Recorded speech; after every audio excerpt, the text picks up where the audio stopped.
Have you ever tried to budget only to give up after a week? Stressed, frustrated, and feeling guilty. What if I told you the problem isn't you? It's the way most budgets are built. Most advice out there ignores human psychology. After 3 years of learning and tweaking my own system, I figured out 5 simple steps that actually work in real life. This is the system that helped me to save my first 10,000 as a teenager, build an emergency fund, start investing, and literally change my relationship with money. Let's get started.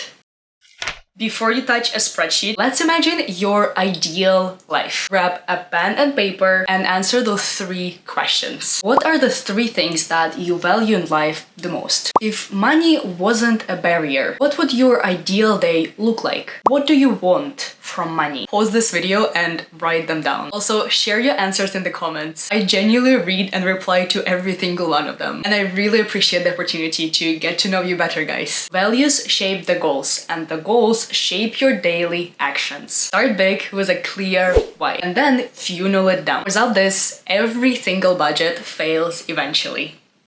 Here we're going to play a little detective with your money. Not judging, not putting any limits. Let's go to Google Sheets and set up 5 columns. Column 5 is going to be the most important one. So watch till the end because this either makes or breaks your budget. Well, the first column is going to be your item. What did you spend money on? Second column is going to be the amount. How much did you spend on it? I asked AI to create a monthly statement of an average 20-year-old, and I'm going to demonstrate the whole process with the spending of an imaginary L. By the way, for the first 2 columns, you can download and insert that information from your banking app, or you can just enter everything manually. Alright, the next column is going to be category. Food, entertainment, rent. Don't overthink it, just write down the first thing that comes to mind. Column number 4 is optional, but I highly recommend doing this. And this is going to be a subcategory. If your category for the expense was transportation, in subcategory, you specify was it an Uber or public transport, eating out or groceries. To make it easier for you, here are the categories and subcategories I personally use at the moment. So you can just copy paste them. Again, don't overthink it, just start. Start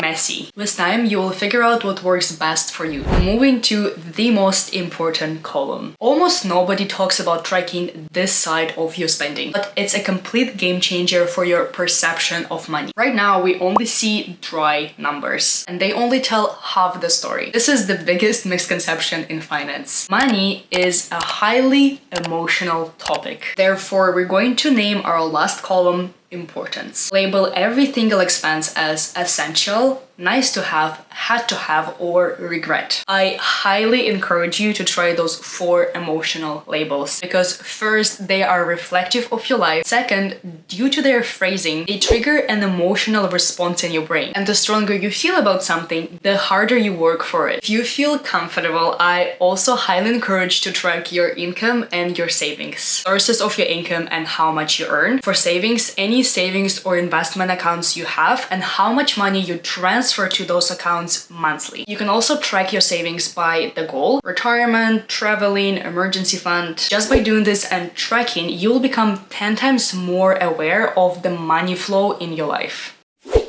Analyze is my absolute favorite part of the process because this is where all the magic happens. Let's turn your boring numbers into cute colorful charts that are easy to understand. We're going to start with a pivot table. And if you've never done it before, don't worry, I'll walk you through it step by step. So let's start with our big categories. To create a pivot table, press any empty cell, go to Insert, Pivot Table, select everything we've tracked so far. We're going to insert it in the existing sheet, so just choose any empty cell, okay, and create. For rows, select category, and for values, select amount. You can see that it's already grouped and calculated. One thing we're going to do under categories, we're going to go to sort by sum of amount. And here you go, you've got yourself a nice, cute, useful pivot table. But we are not going to stop here because humans are visual creatures, so let's create pie charts. To create a pie chart, we're going to select our pivot table, go to Insert, Insert a chart, And here you go, you've got yourself a nice pie chart. Do the same pivot table and pie chart for subcategories and importance. Now you can clearly see where your money is going. You can see where you're doing good and the areas that need improvements. Analyzing without setting any limits or goals will make you much more aware of your money flow, so you'll be more conscious when building a budget. In step 4, we're going to turn your insight into an actual plan. That's where we start to budget. The first thing you have to look at is what is your income. If it's variable, just take your lowest income months. It's ridiculous that I have to say it, but don't spend more than you earn. Subtract monthly essentials like groceries, rent, bills. Set up a table with 4 columns. The first one is going to be category. The second one is going to be the target. So how much would you like to spend in this category? The third one is going to be actual. At the end of the month, how much did you actually spend in this category? And the last column is going to be variance. How far were you from your goal? Whatever is left after, that's your money to manage. And here is my rule for you. Prioritize an emergency fund first. Have at least 6 months of living expenses saved for a rainy day. I do have a very useful video on my channel on how to save your first 10,000. Definitely watch this video right after this one if you don't have an emergency fund. When that's taken care of, whatever is left goes either to your growth, anything that increases your earning potential like books, courses, certificates, savings and investments like saving for purchasing a home, traveling or retirement, and fun of course. It's also up to you if you want to budget every single dollar or be more flexible with your budget. Here are also the categories that I budget for at the moment. You can see that most of them are either fixed monthly expenses or categories where I don't want to overspend. Let's look at else spendings. First of all, what are some things that you spend money on but it doesn't add up much value to you? She did spend over 100 this month just on shopping and close to $50 on subscriptions. Are you using those subscriptions to grow your knowledge and increase your earning potential? I see is that her eating out and Uber category are quite at the top, and you try to be more disciplined with meal prepping, that you don't have to eat out as often. I would be very concerned if your top 3 or top 5 categories mostly included things like Ubering, eating out, subscriptions and non-essential stuff. And that's the whole point why we were tracking the importance. Because when you look at the importance chart, that's what tells you where your priorities and values are at the moment.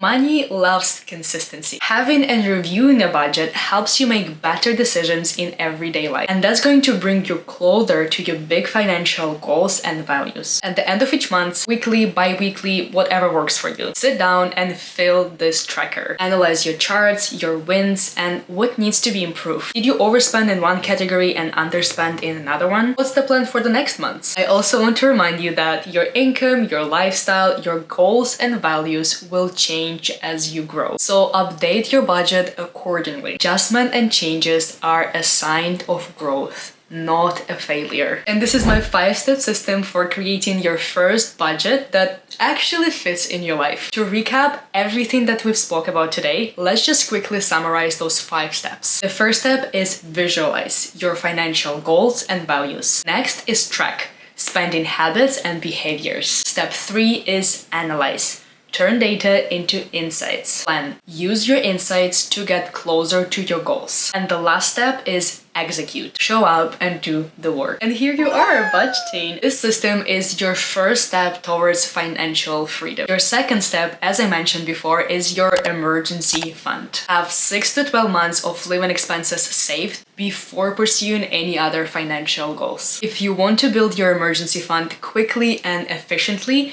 watch this video on my channel. Here I talk about how to save your first 10,000 tips, tricks, and habits to get you there. If you want to grow rich smarter and faster, watch this video right away. If financial literacy is your goal, hit subscribe and follow along because I help you figure out money in your 20s. Thank you so much for trusting me with your time today and see you in the next one.